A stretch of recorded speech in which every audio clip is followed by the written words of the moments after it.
Buenos días, yo soy Patricia Cudeiro. Quería felicitar a todos por las brillantes exposiciones y yo tengo dos preguntas.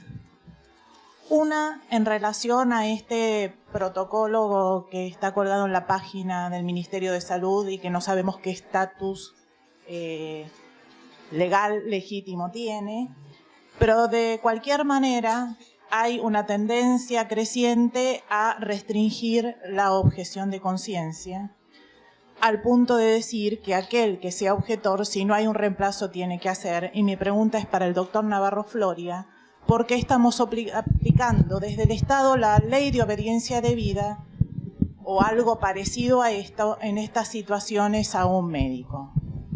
Y la segunda pregunta, que también tiene que ver tal vez con lo legal, es su opinión con respecto a las listas de objetores de conciencia y, si éstas fueran conformadas, ¿dónde deberían ser resguardadas?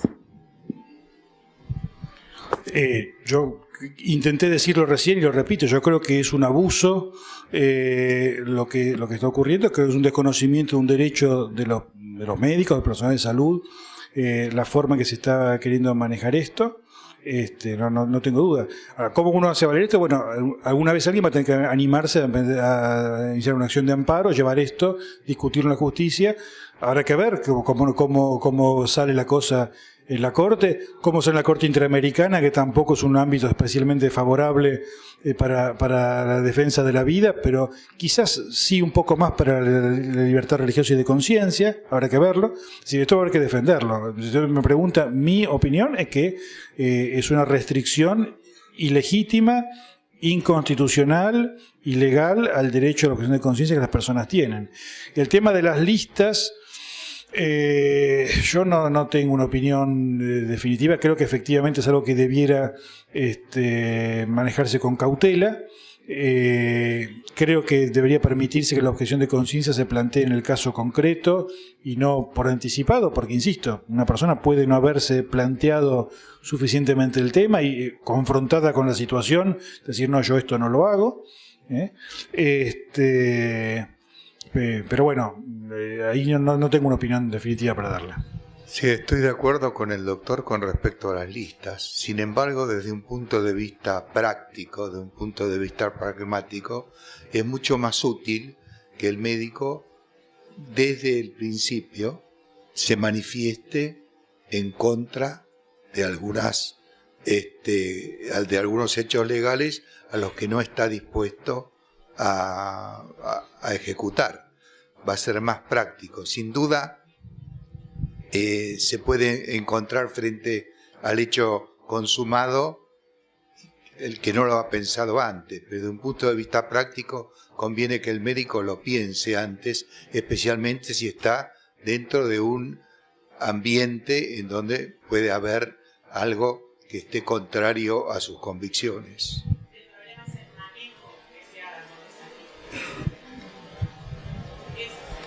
Y el problema, sí. El problema es la discriminación.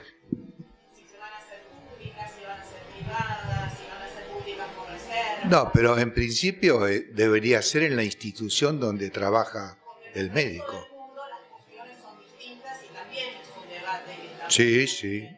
Sí. Pero de hecho, lo práctico es que sea en el sitio donde está trabajando, en el hospital, en el servicio de ginecología, etcétera. Las listas no deberían hacerse públicas, entre otras cosas porque van a pasar a integrar una base de datos. La ley de habeas data, de protección de datos personales, prohíbe dar a conocer datos sensibles, como sería que tiene que ver con convicciones de las personas, que no debería ser pública. ¿Qué tal? Buen día, mi nombre es Mercedes Gallino y mi consulta era del punto de vista... Me paro porque si no, no me ven. Del punto de vista del paciente que se encuentra que quiere realizarse un tratamiento, el médico al que concurre es objetor, no lo deriva por su misma objeción de conciencia, supongamos que no hay otro, tampoco es atendido por la misma objeción de conciencia, es como el paciente va a ejercer su derecho a realizarse o dejarse de realizar un tratamiento en el caso que no haya otro médico que no tenga una objeción de conciencia. Esa es la hipótesis que preveía el protocolo y está pasando, por ejemplo, mismo en Europa, en algunos países donde el número de abortos está disminuyendo porque cada vez más los médicos, y no por objeción de conciencia, sino por la mala praxis profesional, se niegan a realizar esa acción médica. Por eso estamos en ese conflicto de derechos. O sea, vos podés a lo mejor tener un derecho. Te pongo otro ejemplo.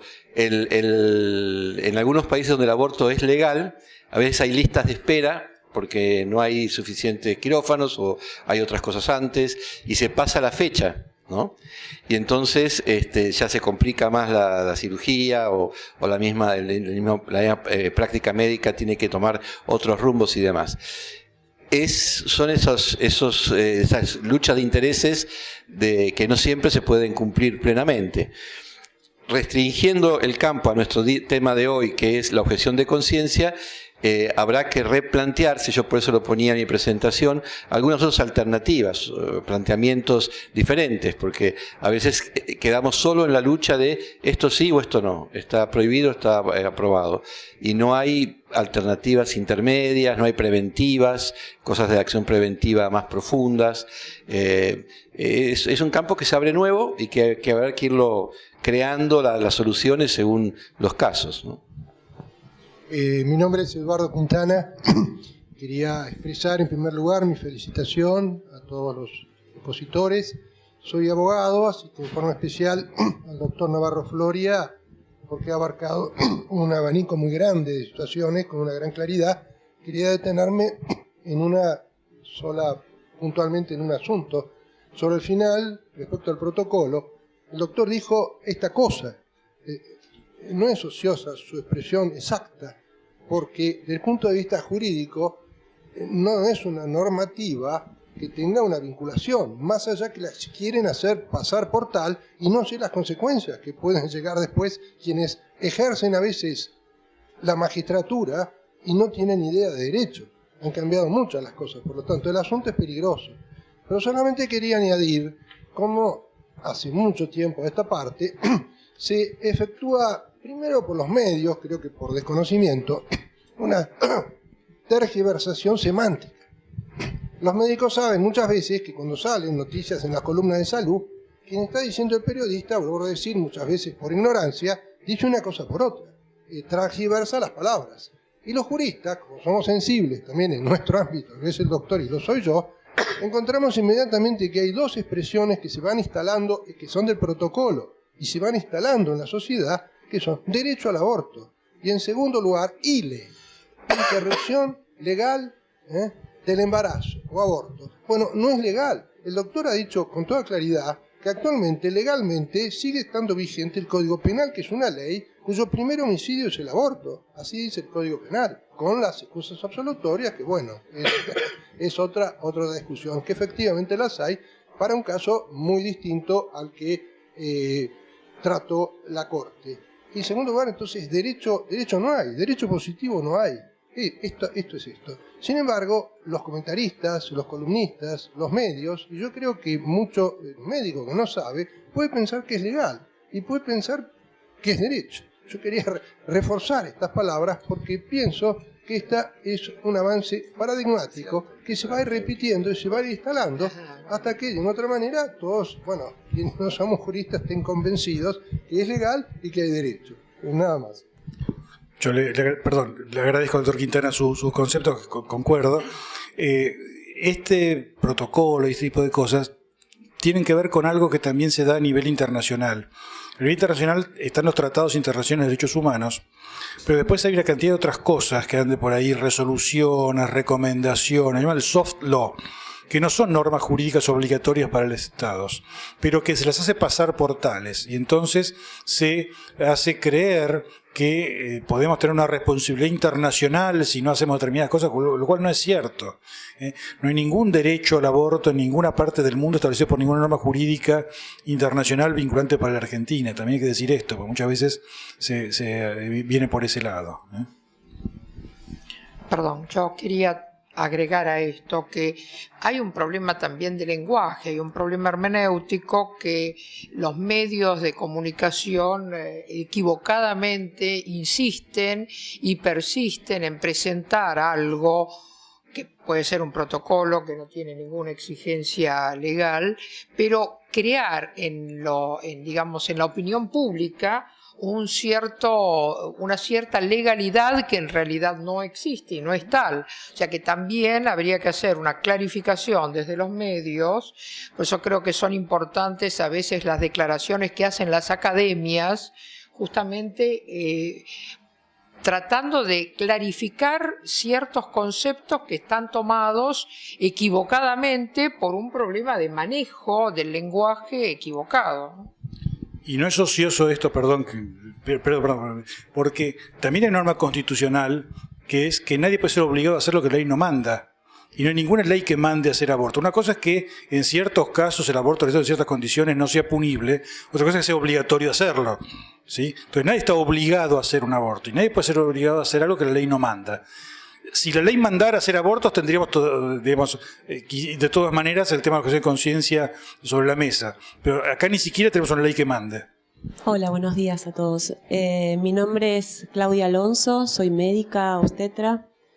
Mi pregunta es acerca del registro de objetores de conciencia, que cómo podría garantizarse que en nombre de la objeción de conciencia, si no hay este registro, no se estén defendiendo intereses más espurios, ¿no? Digamos, lamentablemente, entre los colegas hay algunos que le niegan el aborto a una mujer humilde y pobre en el hospital público y sí lo hacen accesible a la que consulta en el consultorio privado.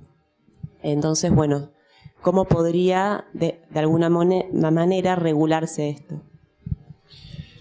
Yo pienso que obviamente tiene que hacerse un registro, es lícito que exista y que tenga una categorización en los colegios médicos o en la institución que corresponda, como se decía, con la debida reserva, ¿no? Uno tiene en este país, sobre todo a veces el miedo de que te van a usar, que cómo se va a utilizar eso, cómo va a girar y demás, o qué discriminación puede haber en una carrera pública de hospital. Si yo me inscribo como objetor, voy a poder seguir ascendiendo, voy a poder concursar, ser jefe de servicio, ese tipo de cosas.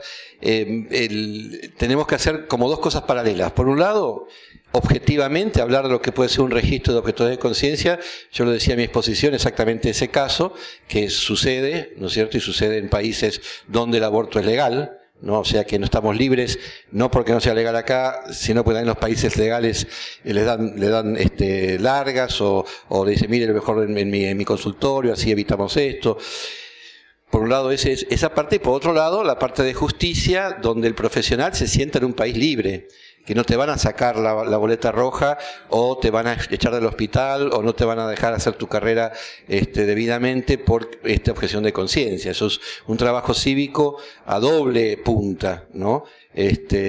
Cómo se van a utilizar tus datos, qué seguridad tenés vos de un respeto legal de esa confidencialidad de los datos, ¿no? Que debería ser obvia, no discutible, pero bien sabemos cómo es. Y después el tratamiento político. Fíjate que nosotros tenemos el problema en el sistema de salud nacional que cuando cambia un gobierno, cambia hasta el jefe de servicio de un hospital de provincia. Eso es absurdo, eso no pasa en otros países del mundo. Cambiará el ministro de salud, de acuerdo, porque es nacional, qué sé yo, el gobernador con el ministro provincial. Pero no hay, ustedes saben muy bien, hay cargos que hace años que no se hacen los concursos, todo depende de la política. Entonces, claro, te crea una inseguridad. Entonces hay que pensar, el caso que vos ponés de justicia, ¿no? O sea, si sos objetor, ¿no es cierto? Y por otro lado, la otra parte, un sistema de justicia, de una ética profesional donde yo me pueda sentir libre y saber perfectamente. Yo me acuerdo en Estados Unidos hablar con una enfermera objetora de conciencia que era jefa de enfermería, cava, qué sé yo, del sitio. Y yo le decía, ¿y cómo te animaste? Porque no te discriminaron. No, ¿por qué me van a discriminar? No, y se le pagaba las horas de trabajo aunque no estaba en esa acción médica, ¿no? Y se traía otra enfermera que sí lo hacía, a la cual también se le pagaba, pero no se le quitaba el sueldo porque en esas horas no estuviste dentro del quirófano. O sea, todo es un sistema que tenemos que, si nos ponemos en serio, en los derechos cívicos de un ciudadano, hay mucho por hacer todavía, ¿no? Para solicitar la objeción de conciencia, tiene que hacerse en una forma que esté en consonancia con las convicciones y con la conducta y con la moral del individuo. Es decir, se le podrá dar la objeción siempre que ese individuo, por ejemplo, sea un católico, en el caso de la religión católica, que sea un católico que cumpla con sus obligaciones y que tenga realmente convicciones. En el caso que planteabas, en ese caso no se le debe dar. Si es un individuo que hace abortos en privado y no hace abortos en un hospital público, no se le debe dar la objeción de conciencia. Así es. Para dar la objeción de conciencia hay que tener una coherencia con la vida del individuo, y eso debe ser muy bien estudiado por una comisión o por la dirección de la institución o algo similar. Sí, no, yo quería aclarar, yo soy Elena Perich, licenciada en enfermería y coautora de la Ley del Ejercicio de Enfermería, que fue la primera ley, ¿no es cierto?, en el país en el año 91, que incluyó como un derecho del enfermero negarse, ¿no es cierto?, a participar en prácticas que entren en conflicto con sus convicciones morales o religiosas. Y allí, ¿no es cierto?, figura como un derecho, y este derecho aparece en la reglamentación, ¿no es cierto?, siempre y cuando lo hubiera declarado con anticipación, ¿no es cierto?, cuáles serían las causales de su negativa. Y eso entró en conflicto con nosotros también, ¿no es cierto?, si cuándo era, ¿no es cierto?, si te era al entrar en la institución, si era en el momento de efectuarse una determinada práctica. Y quería aclararle, ¿no es cierto?, que no surgió por un motivo laboral relacionado con la OIT o con lo que fuese, sino por un trabajo, ¿no es cierto?, primero el concepto de persona que manteníamos los que estuvimos en la autoría de la ley, y segundo por esta posibilidad de autonomía y libertad frente a decisiones que entren en conflicto con nuestras convicciones. Gracias. Y a partir de allí se colocó en otras leyes. Gracias. Muchas gracias. Felicitaciones a todos los expositores y a los organizadores por la gran variabilidad que nos han manifestado desde cada uno su especialidad. Quería, no sé si es una pregunta, pero una propuesta tal cual, Monseñor Bacheté, interpreté lo que decía. Creo que la objeción de conciencia, en definitiva, surge para darle paso a lo que siente, a la ley natural, a esa intimidad que vive en cada uno de nosotros y que la Iglesia lo ha manifestado en sus documentos, frente a la ley positiva. Y como en nuestro país, tal cual lo manifestó el doctor Florio, van apareciendo de a uno las cuestiones individuales, las objeciones van saliendo de a una y no como una actitud general. Tal cual como nos enseñan en la Facultad de Medicina a defender la vida a rajatabla, y en la práctica médica nos enseñan a combatirla. Ahí empiezan las dicotomías. Con lo cual me parece a mí que es momento de cambiar la pedagogía, esa pedagogía de salir a correr tras el fuego y de empezar a imponer lo que es la ley natural desde la naturalidad, en esa defensa de la vida, pero no desde el dogma, como terminamos imponiendo frente a las cuestiones que salen y que surgen como iceberg, sino como naturalidad. Quizá, y hay ámbitos así para hacerlo, por supuesto los académicos y el ámbito bioético así lo manifiesta. Bueno, muchas gracias a los expositores por habernos acompañado en este encuentro y también a todos los presentes por haber formado parte activa del mismo. Muchas gracias.